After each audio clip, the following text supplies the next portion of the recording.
All right, guys, so we're doing our weekly portfolio update. Um, Pretty good week in the market, and I can't complain. So let's go over how much in dividends I've received. So for this week, we have about eight of our ETFs and stocks paying out dividends this week.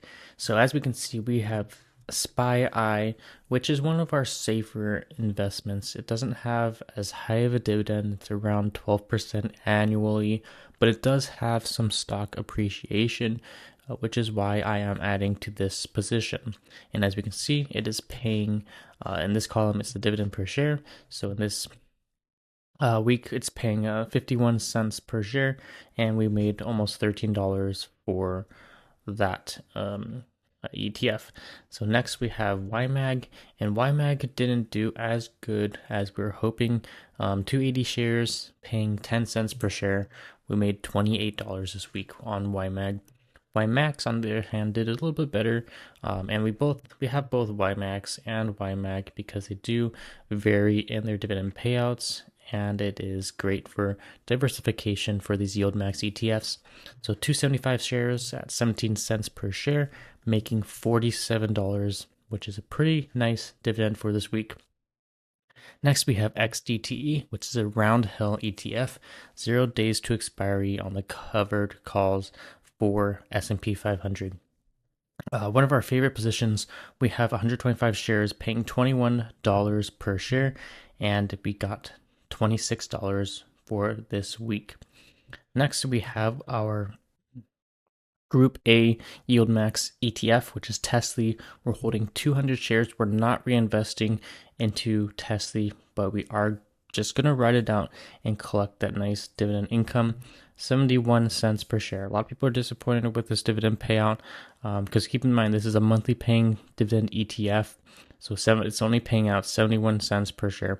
But we did collect $143.40, so I can't complain with that payout. And next we have LFGY, which is YieldMax's newest crypto ETF. I did buy only 5 shares, and it paid out 74 cents per share. Now keep in mind, LFGY is very popular right now because it is a weekly paying ETF.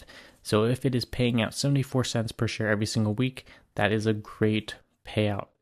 So I did collect almost $4 off of 5 shares. Very, very small position, but I will be looking to add into this position depending on the performance. And then next we have QDTE, which is similar to XDTE, is the RoundHill ETF, 0 days to expiry covered call ETF on the NASDAQ. So that's the difference between QDTE and XDTE. 125 shares, paid out 24 cents per share, and I collected $30 for that week. And next we have FEET. This is not a weekly dividend paying ETF, but it is one of YieldMax's newer ETFs. It seems like YieldMax is coming out with so many new ETFs, so it does seem kind of concerning. But a lot of these new ones are doing really good when they first come out because there's a lot of hype, and usually they have higher dividend payouts once they are created. So I did dabble my feet a little bit. 5 shares paid out $2 per share. I collected almost $11. So let's go back to my portfolio. So what's my strategy? So my strategy is to reinvest dividends for XDTE, QDTE, YMAX, and YMAG. The rest of the shares, I'm just keeping as cash for the dividends and then allocating manually where I want to.